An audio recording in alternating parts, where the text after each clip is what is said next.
বউ বাচ্চা রেখে প্রবাসীর স্ত্রীকে বিয়ে করলেন এই ভদ্রলোক, এখন দুই বউ নিয়ে সংসার করছে এই ভদ্রলোক। আসলে ভাই, এই যে আপনার বউ বাচ্চা রেখে প্রবাসীর স্ত্রীকে কেন বিয়ে করতে গেলেন? এটা ভাই আমি পরিস্থিতির শিকার। কি জন্যই? কারণ সে হচ্ছে আমার সম্বন্ধী বউ। আমার শ্বশুর শাশুড়ি মারা যাওয়ার পরে আমার সম্বন্ধী ওনাকে বিয়ে করে। বিয়ে করার পরে এখন দেখা যাচ্ছে যে এখন ভবিষ্যতের চিন্তা ভাবনা করে সে মনে করেন যে বিদেশ যায়।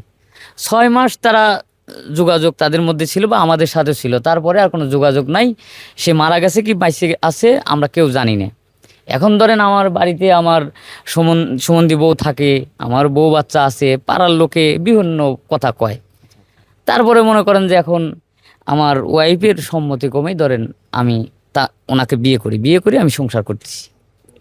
আচ্ছা আপু, এই যে আপনার স্বামী প্রবাসে যাওয়ার পরে ওনার থেকে যেটা শুনলাম, উনি নিখোঁজ হয়ে গেছে। নিখোঁজ হওয়ার পরে ওনার ওনার বউ বাচ্চা থাকার পরে ওনাকে বিয়ে করছেন, এটার মূল কারণ কি? মূল কারণ যে নেই বলতে নেই। এখন প্রবাসে গেছে 6 মাস 1 বছর যোগাযোগ করার পর সে আর আমার সাথে যোগাযোগ করতেছে না। আমার তো কোনো চাহিদা বলে একটা কথা আছে, তাই না?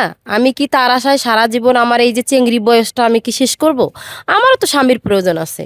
তাই এখন নিজের মধ্যেই আমার এই যে ননাস আসে, সে বলল যে দেখো আমার বড় ভাই আছে, একটা ছেলে তো অনেক বউয়ে পুষতে পারে, তো তোমার তো হাজবেন্ড নাই, মারা গেছে আমার ভাই বলতে নেই, এখন একে দিয়ে আমি তোমার বিয়ে দেই, কারণ নিজের ভিতরেই এটা থাকবো।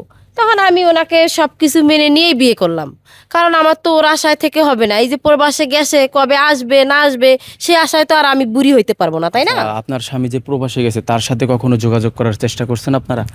হ্যাঁ, আমরা যোগাযোগ করার চেষ্টা করছি, বলতে আপনাকে বললাম না যে 6 মাস 1 বছর কথা বলছি, তারপর থেকে তো তার সাথে আমার কোনো আর যোগাযোগ নেই। তো এখন সে মরলো না বেঁচে আছে না কি আছে তার কোনো খোঁজেই নেই। তাহলে সে কি অগোছালো একটা মরিচা, তার আশায় কি থেকে লাভ আছে কোনো?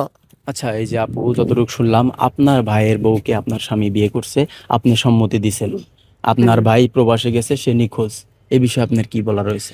এখন মনে করো আমার ভাই তো প্রবাসে যায়, কোনো আমাদের সাথে কোনো যোগাযোগ নেই। এখন সে বেঁচে আছে না মারা গেছে আমরা তাও জানি না। তো মনে করো ভাবি তো আমাদের বাড়িতেই থাকে, বিভিন্ন ধরনের কথাবার্তা বলে। তো আমি চিন্তা ভাবনা করতেছি এই মেয়েটা যে আরেক জায়গায় বিয়ে বসে, আর উনি যে আগে বিদেশ থেকে টাকা পয়সা সব পাঠা যায় ব্যাংক ব্যালেন্স সব কিছু হ্যার নামে, তো অন্য জায়গায় বিয়ে বসে সে তো সব কিছু লয়ে যাবে। তো এগুলো কিছু না করে তা আমার স্বামীর আমার একটু সমস্যা আছে। তো এই জন্য চিন্তা ভাবনা করলাম। আমার স্বামীও মাঝে মাঝে আমার বলে যে আমার তোমার ভালো লাগে না, আরেকটা বিয়ে করব। তো বাইরের মেয়ে না নিয়ে এসে ঘরের আমার ভাবি যেটা আছে এর লেগে চিন্তা ভাবনা করে তারে দিয়ে বিয়েটা দিছি। তো আমাদের মধ্যে কোনো ঝামেলা হয় না, আলহামদুলিল্লাহ আমরা ভালোই আছি, অনেক শান্তিতে আছি। আচ্ছা, এটা এটা কি? এটা আমার মেয়ে।